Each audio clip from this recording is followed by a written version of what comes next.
అందరికీ నమస్తే, నేను సూర్య. ఇప్పుడు మనం హైదరాబాద్ సిటీ శివారు ప్రాంతంలో ఉన్నటువంటి అబ్దుల్లాపూర్ మెట్ మండలం కోహెడ గ్రామంలో అయితే ఉన్నాం. ఇక్కడ రైతు సురేందర్ అన్న అని చెప్పేసి కుందేళ్ల పెంపకం చేస్తున్నాడు. సో ఇప్పుడు మనం చూస్తున్నటువంటిది ఈ గడ్డి మొత్తం కూడా ఆ కుందేళ్ల కోసం, వాటి ఫుడ్ కోసం ఇదంతా పండిస్తున్నాడు అన్నమాట. సో ఎందుకు ఈ అన్న కుందేళ్ల పెంపకాన్ని ఎందుకు ఎంచుకున్నాడు, దానికోసం ఆ అన్న ఎలా శ్రమిస్తున్నాడు, సో దానివల్ల ఎలాంటి ఇన్కమ్ ఎర్న్ చేస్తున్నాడు అనేది మొత్తం సురేందర్ అన్న మాటలో విన్నాం.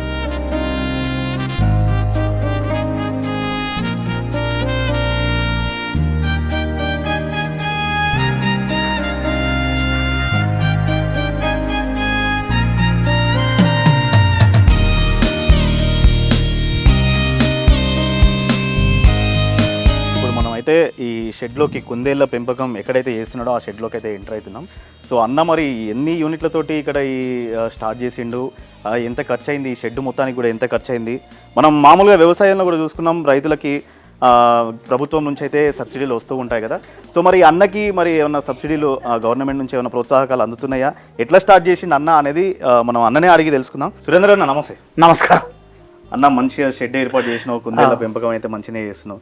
అసలు నీకు మొత్తం ఎన్ని ఎకరాల పొలం ఉందన్న? నా దగ్గర 3 ఎకరాలు ఉంది పొలం. ఇప్పుడు 3 ఎకరాల పొలం ఉన్నది. ఇప్పుడు ఈ కుందేళ్ల పెంపకం ఈ షెడ్ ఎంతలో పడ్డది? 400 గజాలు. అంటే ఇది 120 పొడుగు, 30 వెడల్పు. ఎందుకన్నా ఈ కుందేళ్లు పెంచాలి అనే ఆలోచన ఎందుకు వచ్చింది? 3 ఎకరాలు ఉన్నది, మంచిగా వ్యవసాయం వేరే ఏదన్నా చేసుకోలేక? నేను వ్యవసాయం చేసిన, అసలు న్యాచురల్ ఫార్మింగ్ కూడా చేసిన.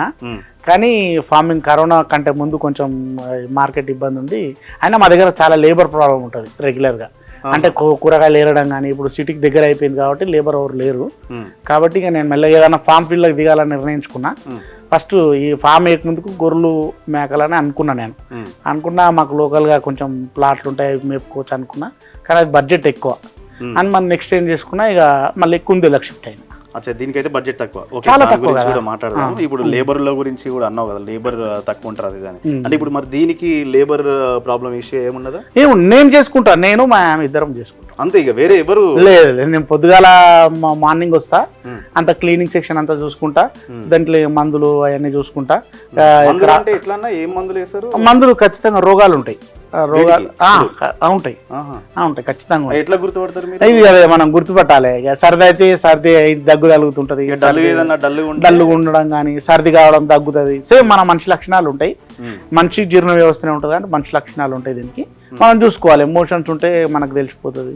దగ్గు, సర్ది, పిల్లలకు పాలు దాపించిందా లేదా, ఇంకేదైనా ఇంకేమైనా గజ్జి లాంటిది ఏమైనా వచ్చిందా, డైలీ పర్యవేక్షణ ఉండాలి. అవన్నీ చెక్ చేస్తారు రోజు, ప్రతిరోజు పొద్దున, మధ్యాహ్నం, సాయంత్రం ఖచ్చితంగా ఫామ్ లో చెక్ చేయాల్సింది. ఎప్పుడు నీకు ఎప్పుడు ఏ దానికి ఏ రోగం వచ్చిందనేది మనం ఏం చెప్పలేదు. ఇప్పుడు మీ పక్కన ఇది ఉంది గడ్డి, ఇది ఎక్కడి నుంచి తీసుకొస్తారు మీరు? ఇది నేను వేసుకున్నా కదా. ఇప్పుడు ఇది ఒక 400 గజాల షెడ్ ఉంది నా దగ్గర. ఇప్పుడు ఒక 200 బ్రీడర్స్ ఉంటాయి. అంటే 20 యూనిట్స్, యూనిట్కు 10. నా దగ్గర 20 మెయింటైన్ చేస్తాను. అంటే నేను మా ఇద్దరం కాబట్టి 20 మెయింటైన్ చేసుకుంటున్నాను. అంటే 200 బ్రీడర్స్. మిగతా సెక్షన్ బేబీస్, ల్యాబ్, మిగతా సెక్షన్ అంతా మళ్ళీ సపరేట్ వెనకాల ఒక హాఫ్ సెక్షన్ ఉంది కాబట్టి దీని నుంచి వచ్చిన ప్రొడక్షన్ అంతా అట్లా చేసుకుంటాను. ముందు ఎట్లా స్టార్ట్ చేసినావన్నా? ఎన్ని యూనిట్లతోటి? నేను ఫస్ట్ స్టార్ట్ చేసింది 30 తోటే స్టార్ట్ చేసిన. అసలు నేను దాంట్లో సక్సెస్ అవుతానా కాదా అని ఫస్ట్ నేను చెక్ చేసుకున్నా. అంటే నాకు సెట్ అయితేయా కావా అని చెప్పి తక్కువ పెట్టుబడితోటి 30 వేసుకున్నా. నేను 30 వేసుకుని నేను బాగా తిప్పల పడ్డా, బాగా రిస్క్ అయింది. అయినా సరే అని చెప్పి కొంచెం కొంచెం నేర్చుకుంటా ఇప్పుడు ఇన్ని సంవత్సరాలు, 6వ సంవత్సరం. నేను ఎందుకు అడుగుతానా అంటే, ఇప్పుడు మామూలుగా కొంతమంది ఇప్పుడు వీడియో చూసినా కూడా డబ్బులు ఉన్నాయని చెప్పేసి, మాకు కూడా ప్లేస్ ఉన్నది కదా అని చెప్పేసి ఎన్నంటే అన్ని యూనిట్లు కొనేసి పెట్టేస్తామంటే కుదరదు. ఇది అసలు కుదరని చెప్తుంటే వాటి ఆరోగ్యం ఎట్లున్నది అవి కూడా చెక్ చేసుకోవాలంటే నేను షాక్ అవుతాను. డాక్టర్లు ఎవరన్నా వస్తారా మీరు పోయి మామూలుగా?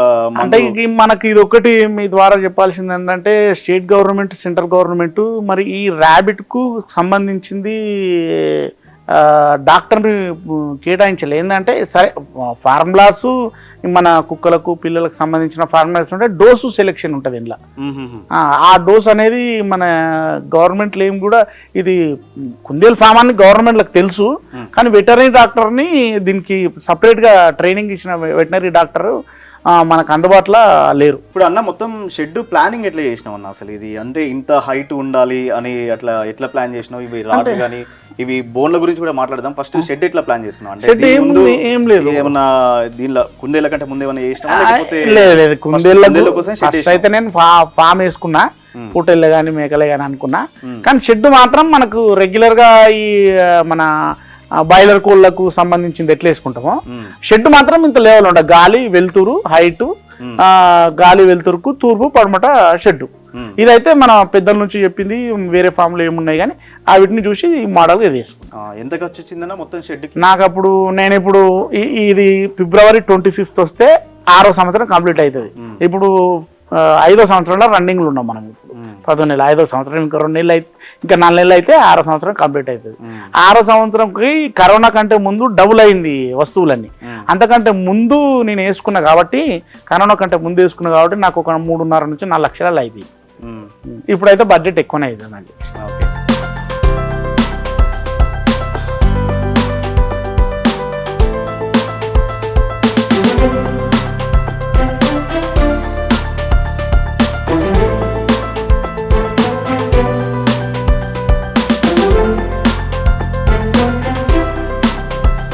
అన్న ఇప్పుడు షెడ్కు మొత్తం 4 లక్షల దాకా ఖర్చు అయింది అంటున్నావు. ఇక దీనిలో మళ్ళీ ఇప్పడాలు తీయడాలు ఏముండదు, మళ్ళీ రిపేర్లు అట్లా ఏమన్నా ఉంటాయా చేపియడానికి? ఇక రిపేర్లు అంటే ఏముండవు, మనం మెయింటైన్ చేసుకుంటే. ఈ రేకులు ఏమన్నా మిగతాదంతా ఐరన్ కదా, రేకులు ఏమన్నా రేకు ఎప్పుడన్నా పలిగిపోయినప్పుడు ఎక్స్చేంజ్. ఈ బోన్లు ఎక్కడి నుంచి వేయించినావన్నా? బోన్లు నేను అసలు యాక్చువల్ గా నేను రెడీ చేయలేదు ఇవి. అసలు మామూలుగా కొత్తగా రెడీ చేస్తే మాత్రం ప్రజెంట్ ఈ డేట్కి మాత్రం 6,500 రూపాయలు ఒక చాలేంది. ఇప్పుడు రెడీ చేసి బోన్ రెడీగా ఇచ్చేస్తాము. కాకపోతే నేను తీసుకునే మాత్రము ఇంతకుముందు ఫామ్ పెట్టి తీసేసిండ్రు కదా, వాళ్ళ అన్న మా తోట అవుతలేదు అని అన్నప్పుడు నేను ఒక్కొక్కటి నేను ఇట్లా 30 స్టార్ట్ చేసిన అన్న కదా, తర్వాత 30 నుంచి నేను మెల్లగా వేరే వాళ్ళ దగ్గర తీసుకోవడము, ఏదన్నా రిపేర్లు ఉంటే చేసుకొని పెట్టుకున్నా. ఇవన్నీ నాకు 4 లైన్లు అయి దాదాపు పాత జాలీలు వేరే రైతుల దగ్గర తీసుకున్నాయి. ఇప్పుడు నాకు మొన్న డ్యామేజ్ అయితే ఒక లైన్ మాత్రం కొత్త తీసుకున్నా. మొన్న 3 నెలల కింద ఒక కొత్తది నేనే రెడీ చేసుకొని వేసుకున్నాను. అయితే అన్న ఇందాక నువ్వు అన్నట్టు ఇప్పుడు మామూలుగా నువ్వు గొర్రెలు మేకలు అది పెడదాం అనుకున్నావు, మంచి ఆలోచన చేసినావు. ఇప్పుడు ర్యాబిట్ తోటి మంచి లాభాన్ని అయితే పొందుతున్నావు, నీ ఫేస్ చూస్తే అర్థమవుతుంది. నువ్వు అసలు ఏం చదువుకున్నావు అన్న? నేను చదివింది ఇంటర్మీడియట్. మరి బాగానే ఆలోచన చేసినావు, మంచిగానే. అంటే ఎవరిదన్నా సజెషన్స్ అట్లా తీసుకున్నావా? ఏం లేదన్న, ఇక భగవంతుడు కొందరు కొన్ని టాలెంట్లు ఇస్తాడు. ఇంట్లో నాకు టాలెంట్ ఉంది అంతే. అంతేనా? ఇక వేరే మళ్ళీ అటు సైడ్ ఏం పోలే, కానీ దీనిలో కూడా కొంచెం దెబ్బలు తిన్నా స్టార్టింగ్ లా. అయితే అసలు ఫస్ట్ నా తోటి అవుతుందా కాదా అని తెలుసుకోనికే నేను 30 తెచ్చుకున్నా. నా తోటి కాకపోతే నేనేం పెట్టకపోదు, కాకపోతే రిస్క్ ఎక్కువ తీసుకున్నా. అసలు ఏంది ఇక మనకు అసలు ఇట్లా ఎందుకు జరుగుతుంది ఏంది అనేది నేను ఒక 6 నెలల నుంచి 8 నెలలు దీని మీదనే పడి ఉన్నా డే నైట్. అట్లా నాకు కొంచెం ఎక్స్పీరియన్స్ వచ్చి నేను వేరే వాళ్ళకి చెప్పగలను. ఫస్ట్ ఎక్కడ నుంచి రాబిట్స్ ఎక్కడ నుంచి? నేను వేరే ఫామ్ దగ్గర నుంచి తీసుకున్నా. ఆ ఫామ్ దగ్గర నుంచి ఒక దగ్గర నుంచి తీసుకుని ఇప్పుడు ఆ ఫామ్ కూడా ప్రజెంట్ లేదు, తీసేసిండు ఆయన. వేరే బిజినెస్ లోకి వెళ్ళిపోయిండు, ఆ ఫామ్ కూడా తీసేసిండు. నన్ను ఇప్పుడు స్టార్టింగ్ లో చెప్పిన కొత్త ఒకవేళ వస్తే కనుక ఎక్కువ తోటి పెట్టొద్దు, జర తక్కువ యూనిట్ల తోటి స్టార్ట్ చేయరను. మరి అప్పుడు నీకు ఎక్కువ యూనిట్ల తోటి వద్దు అని చెప్పేసి చెప్పలేను? లేదు, నేను నా సొంత ఆలోచన. ఎట్లా అంటే నేను ఏదున్నా ఫస్ట్ స్టార్టింగ్ లో ఎక్కువ పెట్టుబడి పెట్టొద్దు అనుకున్నా. నా నిర్ణయం ఇది, ఎవరైనా నాకు చెప్పలేదు. అయితే ఫస్ట్ స్టార్టింగ్లో చాలామంది ఎక్కువ పెడితే ఎక్కువ లాభాలు వస్తాయని అన్నారు, కానీ ఎక్కువ నష్టం కూడా జరుగుతుంది. నా లాభం ఏమి వచ్చిందో కానీ నష్టం కూడా జరుగుతుంది. కాబట్టి నా తోటి అవుతుందా కాదా అని నా మైండ్ సెట్ ఆలోచన అంతవరకు. నాకు అయితేనేమో కంటిన్యూ చేద్దాం, లేకపోతే లేదన్నట్టుగానే నేను తక్కువనే పెట్టుకున్నా. నేను ఇప్పుడు ప్రతి ఒళ్ళకి చెప్పే కొత్త వాళ్ళకి కూడా తక్కువనే పెట్టుకొని ఎక్కువ కొమ్మని చెప్తున్నాను నేను.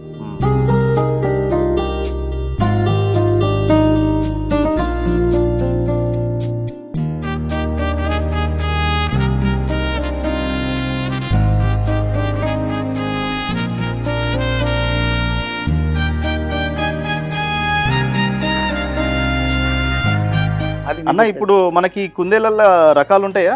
ఉంటాయి. ఎన్ని రకాలు ఉంటాయన్న? మొత్తం 7 రకాలు ఉంటాయి ఒరిజినల్ రకాలు. ఇక డచ్లు అవన్నీ కలిపి 30-35 దాకా ఉంటాయి, కానీ ఒరిజినల్ రకాలు అయితే 7 రకాలు ఉంటాయి. మనకు ఒకసారి ఒక్కొక్క రకాన్ని అట్లా చూపిస్తావా? చూపెడతా. ఇగో ఇది రెడ్ ఐస్ ఉంటుంది, టోటల్ వైట్ ఉంటుంది. టోటల్ వైట్ ఇది రెడ్ ఐస్, ఇది న్యూజిలాండ్ వైట్ అంటారు దీన్ని. ఇంకో ఇది 2వ రకం, ఇది చెవులో పిల్లి కూడా అంటారు దీన్ని. చెవులతోటి ఇంతవరకు బెండ్ చేయొచ్చు, లేదంటే ఇట్లా చేసుకోవచ్చు. ఈ పొట్ట కింద పట్టుకోవడం కానీ ఇట్లా వెనకాల పట్టుకోవడం కానీ చేస్తే ఇది కొంచెం పొరపాటు జరుగుతుంది. ఇట్లా పట్టుకోవడం బెటర్. ఇంకో దీని పిల్లలు, ఇది ఒక 5 పిల్లలు పెట్టుకుంది, ఇది చూడండి.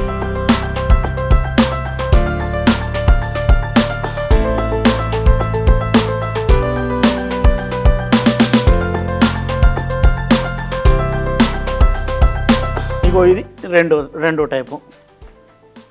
ఇది గోల్డ్ స్పాట్. ఇది టోటల్ కిందంగా ఇది గోల్డ్, అంటే గోల్డ్ షేప్లో ఉంటుంది కాబట్టి ఇగో ఐస్ ఏమో బ్లాక్ ఉంటుంది, ఇది గోల్డ్ షేప్, గోల్డ్ స్పాట్. ఇప్పుడు దేన్నైనా అట్లే పట్టుకోవాలి, అట్లే పట్టుకోవడం మాత్రం అట్లనే పట్టుకోవాలి. ఇది రండి ఇక్కడ రండి. ఇది సోయట్ చించిలా అంటాం. ఇది సోయట్ చించిలా. ఇది అడవి జాతి కలర్. ఇది కొంచెం మీటుకు కానీ లేదంటే ఇది చూసుకోవడం కానీ తీసుకుంటుంది. ఇది బ్లాక్ ఐస్ ఇట్లా ఈ కలర్.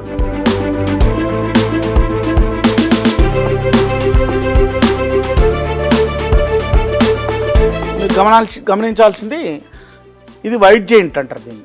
అదేమో రెడ్ ఐస్ ఉంటుంది, ఇదేమో బ్లాక్ ఐస్ ఉంటుంది, టోటల్ వైట్ ఉంటుంది. ఇది వైట్ జెయింట్ అంటారు. దాన్ని ఏమో న్యూజిలాండ్ వైట్ అంటారు. Only ice change.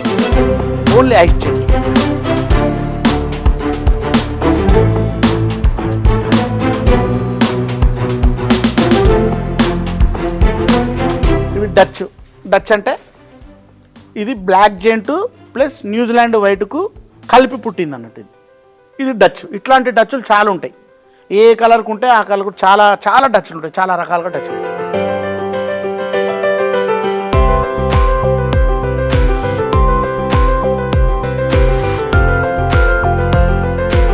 ఇది బ్లాక్ జెయింట్ పెద్దది మన వేరే దగ్గర ఉంది. ఇది బ్లాక్ జెయింట్. ఇది బేబీ బ్లాక్ జెయింట్. ఇది 2 months బేబీ. ఇది టోటల్ బ్లాక్ ఉంటుంది. చూడండి మీరు, టోటల్ బ్లాక్. చెవుల దగ్గర నుంచి కళ్ళ దగ్గర నుంచి టోటల్ బ్లాక్. అవును, బ్లాక్ జెయింట్.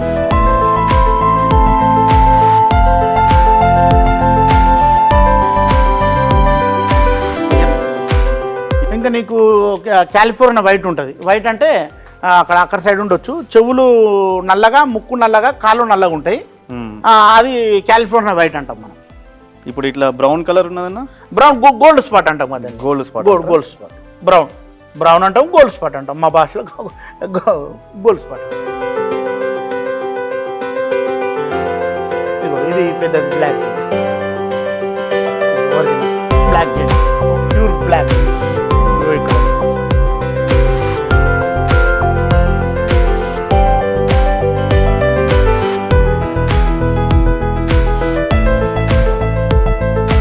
ఇక్కడ ఒకసారి మనం చూస్తే ఇది ఆల్రెడీ నిన్ననో మొన్ననో పుట్టినట్టుగా, ఈ రోజు పుట్టినాయా మొన్న పుట్టినాయా అన్నట్టుగా రాత్రి నిన్న మార్నింగ్ వన్ డే బేబీస్. ఇక ప్రొడక్షన్ మొత్తం ఇక నువ్వు స్టార్టింగ్ తీసుకొచ్చినప్పుడు 30 units తీసుకొచ్చినావు. ఇక మళ్ళీ ఇప్పుడు మొత్తం ప్రొడక్షన్ మొత్తం ఇక్కడ 30 units కానీ 30 బ్రీడర్స్. 30 బ్రీడర్స్. ఇగో బేబీస్. ఇగో చూడండి, అన్ని డచ్లే ఉంటాయి. చూడండి ఇగో black giant, New Zealand white, black giant, New Zealand white. ఇది ఒకటి రెడ్ కలర్ ఉందంటే ఇది వైట్ జెయింట్, న్యూజిలాండ్ వైట్ ఏదో ఒకటి. ఇప్పుడు అదంతా ఏందన్నది, ఇది దీని ఫర్, దీనికి సెక్యూరిటీ. ఇగో ఇది పిక్కొని ఇది దాని సెక్యూరిటీకి. ఏది తల్లే వేస్తుంది, తల్లి నుంచి. దీనికి కుండలలో చూస్తుంటే నాకు ఇక్కడ వాటర్ కనిపించట్లేదు వీటికి. వాటర్ ఇదేందన్న, వాటర్ ఒకసారి రండి మీకు వాటర్ చూస్తా. ఇగో ఇది వాటర్, నెప్పల్ సైజ్. ఇది ఇప్పుడు దానికి కిందికి అయితే లాక్ అయిపోతుంది, పైకి అయితే అన్లాక్ అవుతుంది. దానికి దూపైనప్పుడు తెలుసు వాటర్ వస్తుంది.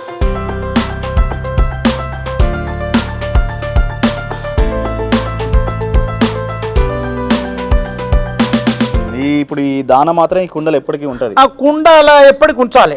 ప్రతిరోజు పెద్ద కుందేలు అయితే 100 నుంచి 150 గ్రాములు తింటది. పిల్లలు ఉంటే 200-250 గ్రాములు తింటాయి. అంటే ఎప్పుడు దాదాపు కుండల దాన ఉంచాలి. ఇప్పుడు మీరు కట్ చేసిన గడ్డి ఎట్లా, మళ్ళీ గడ్డి సాయంత్రం పూట గడ్డి వేసుకోవాలి. డైలీ సాయంత్రం పూట గడ్డి వేసుకోవాలి. వర్షం పడితే గడ్డి వేయద్దు. వర్షం పడితే నీకు దాంట్లో వాటర్ ఉంటుంది కాబట్టి దీనికి కరెక్ట్గా ఉండదు, మోషన్స్ పెట్టే ఛాన్స్ ఉంటుంది. వాటర్ ఉన్న పదం ఉండదు, కొద్దిగా ఆరినాక వేసుకోవాలి గడ్డి. ఫుడ్ మామూలు ఏమైనా చేంజ్ చేస్తారా అన్న? ఇప్పుడు ఈ క్యారెట్లు కానీ అవి ఎక్కువ క్యారెట్లు ఫుడ్ కూడా ఇది మెయిన్ ఇంపార్టెంట్. వీటికి రోగాలు రావద్దంటే ఫుడ్ కూడా మనం ఒకటే దాంట్లో ఏ జీవాలైనా కానీ ఒకటే సమాంతరంగా లెవెల్ చేసుకుంటాం 1 year వరకు. ఏమన్నా ఫుడ్ చేంజ్ చేసినామంటే ఏదైనా ప్రాబ్లం వచ్చిందో చెక్ చేసుకోవాలి. కాబట్టి అందుకనే ఫార్ములాలు ఉంటాయి, ఆ ఫార్ములా ప్రకారమే పోతుంటుంది. నీకు వాతావరణం చల్లగా ఉంది, సర్దులు అవుతాయి. ఎండాకాలం వాతావరణం హీట్ ఉన్నా హీటుకి సర్దులు అవుతాయి. అందుకనే టెంపరేచర్ ఏం చేయాలంటే మనం మినిమం 35 లోపు ఉంచుకోవాలి, 25 బిలో పెట్టాలి. ఎందుకంటే కటన్స్ మెయింటైన్ చేయాలి. ఇప్పుడు ఇవి అందుకే ఇస్తారా? ఇప్పుడు చలికాలం మనం 4 గంటలకి దించుకుంటాం, ఎండాకాలం 24 మనం ఒక రోజు మొత్తం ఓపెన్ ఉంటుంది, పైన స్ప్రింక్లర్లు ఉంటాయి, వరిగడ్డ వేసుకుంటాం. కూల్నెస్ ఇవ్వాలి, మనకు బ్రీడింగ్ చేసుకోవచ్చు కానీ కూల్నెస్ ఇవ్వాలి. 35 లోపు పెరగొద్దు, మన వాతావరణం అనుకూలంగా ఉండాలి.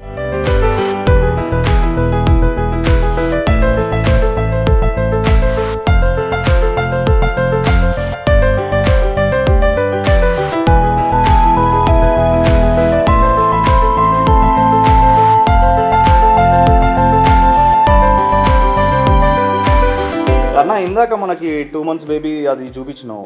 మామూలుగా అసలు ఈ ర్యాబిట్ ఎంత ఏజ్ వచ్చేసరికి ఇది మీట్కి రెడీ అవుతుంది?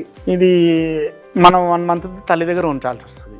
1 month తర్వాత మనం మార్కెట్ చేసుకోవాలనుకుంటే బేబీస్ అమ్ముకోవచ్చు. అంటే 1 month 45 days నుంచి 40 daysకి నేను అమ్మేస్తాను బేబీస్ పెట్ షాప్ వాళ్ళకి. మిగతా అది నేను మీట్కే సాగాలనుకుంటున్నా. మీటుకు చాలా తక్కువనే ఉంటుంది నా దగ్గర. నేను బేబీస్ ఎక్కువ అమ్ముతా, ల్యాబ్కి ఎక్కువ అమ్ముతా. ల్యాబ్కు 1.5 నుంచి తీసుకుంటారు.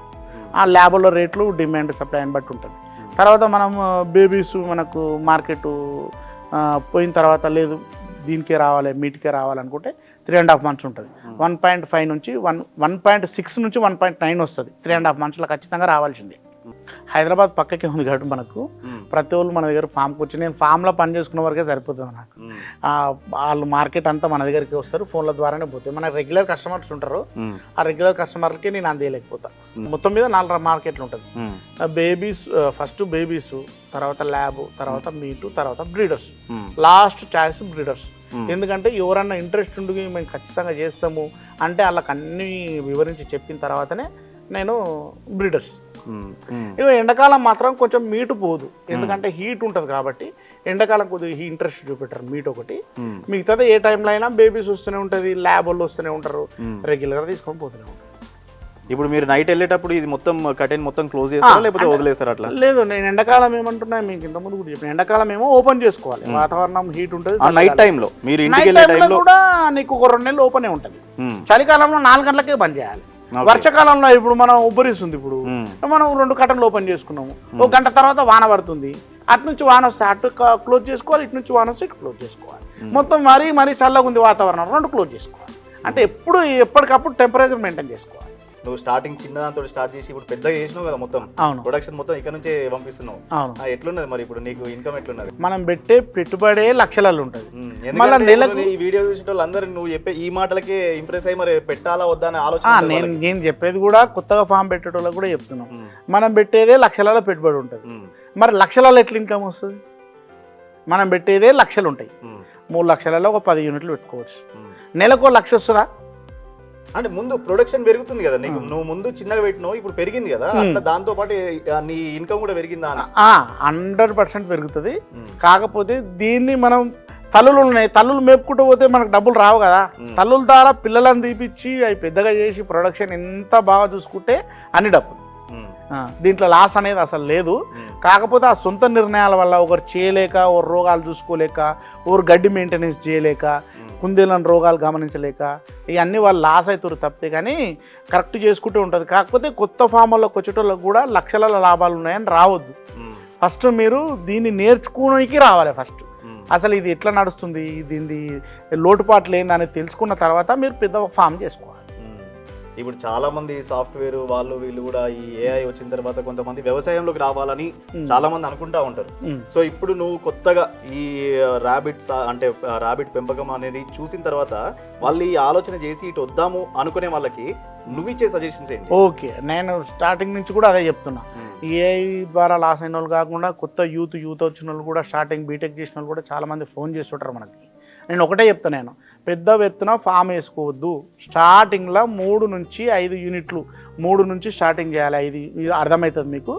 మీరు దాంట్లో లోటుపాట్లు అంటే తెలుసుకోవాలి. మీరు లోటుపాట్లు అంటే దాంట్లో రోగాలు, దానికి మందులు ఏమి వేయాలి, మీరు అన్ని క్లియర్గా తెలుసుకున్న తర్వాతనే ఈ ఫామ్లోకి దిగాలి.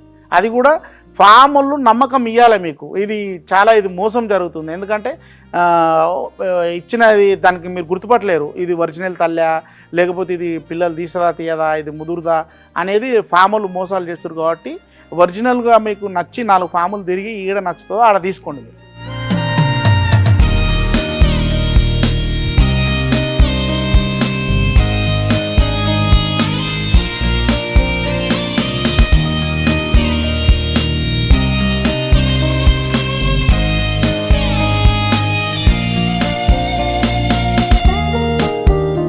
కుందేలుకి మామూలుగా లైఫ్ స్పాన్ ఎంత ఉంటుంది? లైఫ్ స్పాన్ అంటే మనము 16 years 17 years బతుకుతుంది అంటారు. కానీ మనం బిజినెస్ వ్యాపారంలో ఉన్నాం కాబట్టి మనము 6 monthsకు క్రాసింగ్కి వస్తాయి. 6 months తర్వాత ఇయర్లీ 4 నుంచి 5 క్రాప్స్ తీస్తుంది. అంటే డెలివరీ అయిన తర్వాత ఒక నెల తల్లుల దగ్గర ఉంచుకుంటుంది, ఒక పుట్టలో ఒక క్రాసింగ్ అయిన తర్వాత నెల ఉంటుంది. దాని తర్వాత తల్లి బిహేవియరు అది క్రాసింగ్ యాక్టివ్ ఉంటే మళ్ళీ క్రాసింగ్ పెట్టుకుంటే సంవత్సరానికి 4 నుంచి 5 సార్లు ప్రొడక్షన్ ఇవ్వగలుగుతుంది. అది నా దగ్గర మాత్రం 3.5 4 years వరకు ప్రొడక్షన్ ఇస్తుంది. 4 years తర్వాత నేను పిల్లలు 2 3 పెడితే మనకు ఇన్కమ్ తక్కువ అవుతుంది. కాబట్టి ఆ ప్రొడక్షన్ దాని నుంచి ఎప్పుడు పిల్లలు తక్కువ అవుతుంది, దాన్ని నేను మీటికి ఇచ్చేస్తాను. మామూలుగా కుందేళ్ళు డెలివరీ అయినప్పుడు ఎన్ని పిల్లలకి జన్మనిస్తుంది? ఎన్ని పిల్లలు పుడతాయి? పిల్లలకు జన్మనిచ్చేదంటే మనం క్రాసింగ్ రెగ్యులర్గా ఏది చేపిస్తామో అది రెగ్యులర్గా చేపిస్తాము. మొగదాన్ని ఎప్పటికప్పుడు చేంజ్ చేస్తుండాలి. మనం 1.5 yearకు 1 yearకి చేంజ్ చేస్తుండాలి. ఈ ఆడ ఫిమేల్ కూడా దాంట్లో ఉన్న బలాన్ని బట్టి పిల్లలకు ఎన్ని ఉన్నాయనేది తెలుస్తుంది. అది 2 నుంచి 10 ఎప్పుడైనా పెట్టవచ్చు. ఇంకా ఇప్పుడు మామూలుగా నీ దగ్గర నుంచి కుందేలు కొనుక్కపోయేటోళ్ళు, అది ఇప్పుడు నువ్వు చెప్పినావు కదా వీటికి కూడా కొన్ని రోగాలు వస్తాయి అట్లా ఇట్లా అని చెప్పేసి, మంచిగా ఉన్నది రోగం ఉన్నది అది ఎట్లా చూసి వాళ్ళకు అమ్ముతావు? ఎట్లా గుర్తిస్తారు వాళ్ళు? అసలు రోగం ఉన్నది అంటే మనం రోగం లేకుండా మెయింటైన్ చేస్తా. దాదాపు రోగం ఉన్నది అంటే ఆల్రెడీ సరిది అయిందనుకో, దగ్గు అయితే దగ్గుతుంది, సరిది అయితే ముక్కు నుంచి కారుతుంది, మోషన్స్ అయితే వెనకాల మనకు కనిపిస్తూనే ఉంటుంది, గజ్జి వచ్చిందనుకో చెవులకు కానీ కాళ్ళకు కానీ ముక్కుకు కానీ మనకు కనిపిస్తూనే ఉంటుంది. మనం కరెక్ట్గా ఫాము మెయింటైన్ చేసేటప్పుడు ఫస్ట్ ముందు జాగ్రత్తలు తీసుకోవాలి. అసలు ఈ వాతావరణానికి ఇది వస్తుంది అన్నప్పుడు అట్లాంటి మనం మెడిసిన్స్ వేసుకుంటే, మెడిసిన్స్ ఏం పెద్ద ఖర్చు కావు కానీ అట్లాంటి మెడిసిన్స్ వేసుకుంటే ఫస్ట్ ముందు రోగాలు రాకుండా చూసుకోవాలి ఎనిమల్ని. ఇప్పుడు దీనికి లేబర్ పని అవసరం లేదు అని చెప్పారు కదా, మామూలుగా మీరు పొద్దుగాల ఎన్ని గంటలకు వస్తారు, ఎన్ని గంటల నుంచి దీనికోసం పని చేస్తారు, మళ్ళీ ఎప్పుడు బంద్ చేసుకొని పోతారు? ఇది నేను పొద్దున 5కి వస్తా అండి. నేను 5:30కి వస్తా.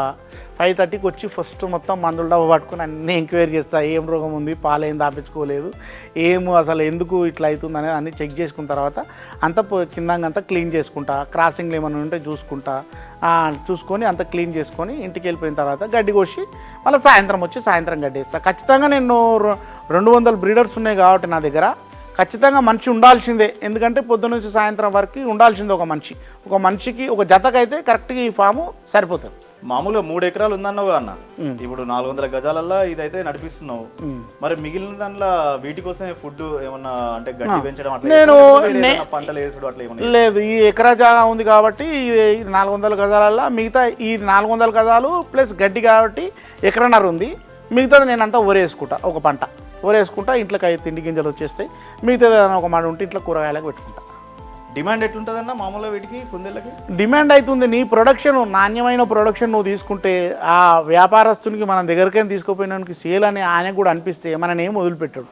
మనం కూడా ప్రొడక్షన్ పూర్గా తీసి ఆ పిల్లలు వీక్గా ఉన్నా మనం మీట్ కూడా సరిగ్గా లేకపోతే వాళ్ళకు కూడా 10 రూపాయలు మిగిలితేనే మన దగ్గరకు వస్తారన్న, లేకపోతే రారు వాళ్ళు. అన్న ఇప్పుడు కొత్తగా వచ్చేటోళ్ళకైతే ఎట్లా చేస్తే బాగుంటుంది, ఏం చేస్తే బాగుంటుంది బాగానే చెప్పినావు. ఇప్పుడు ఇందులో 7 రకాలు అని చెప్పేసి మాకు చూపించినావు కదా, మెయిన్గా ఏ రకం తీసుకుంటే బాగుంటుంది, లేకపోతే అన్ని తీసుకున్నా బాగానే ఉంటుందా, ఎట్లా తీసుకోవాలంటారు? అంటే ఇప్పుడు అన్న వైట్, న్యూజిలాండ్ వైట్ జీన్ డచ్లు బాగా సేల్ ఉంటాయి. బేబీస్ పెట్ షాప్లకి డిఫరెంట్ కలర్లు ఉండాలి కాబట్టి ఈ 3 రకాలు తీసుకుంటే బాగుంటుంది. మీటుకు కొందరు ఏరియాలో మీటే పోతుంది అనుకుంటే సోయట్ చించిలా ఇంకోటి బ్రౌన్ అడవి కలర్ జాతులు 2 ఉంటాయి, అవి ఎక్కువ ప్రిఫరెన్స్ తీసుకుంటారు. అట్లా నా దగ్గర మాత్రం అన్ని రకాలుగా ఉంటాయి, డచ్లు ఉంటాయి, అన్ని రకాలుగా ఉంటాయి. ఎవరు ఇష్టం కొంచెం కస్టమర్ కొత్తగా పెట్టిన వాళ్ళు మాత్రం బేబీసే ప్రిపేర్ చేయాలి కాబట్టి ఈ 3 నుంచి 4 రకాలు తీసుకుపోయిందే బెటర్. ఇప్పుడు ఈ మేకలు గొర్రెలకు ఇట్లా గవర్నమెంట్ నుంచి సబ్సిడీ వచ్చినట్టు ప్రోత్సాహకాలు ఇప్పుడు నీకేమన్నా ఈ కుందేళ్ళ నేను సొంతంగానే డబ్బులు పెట్టుకున్నా, కాకపోతే గవర్నమెంట్ నుంచి కూడా నాకు 2-3 రైతులు చెప్పారు, గవర్నమెంట్ నుంచి నేను సబ్సిడీ తీసుకొని ఫామ్ పెట్టినా అని చెప్పారు. నేనైతే తీసుకోలేదు. థ్యాంక్ యూ సో మచ్ అన్న, మా కోసం టైం కేటాయించిన. ఓకే. సో చూసిరు కదా మన సురేందర్ అన్న అయితే కుందేళ్ళ సాగు చేస్తూ మనీ ఎట్లా సంపాదిస్తుండు, దానిలో ఎలాంటి నష్టాలు ఉంటాయి, ఎలాంటి కష్టాలు ఉంటాయి, ఆ మొత్తం సురేందర్ అన్న మాటలను అయితే విన్నాం.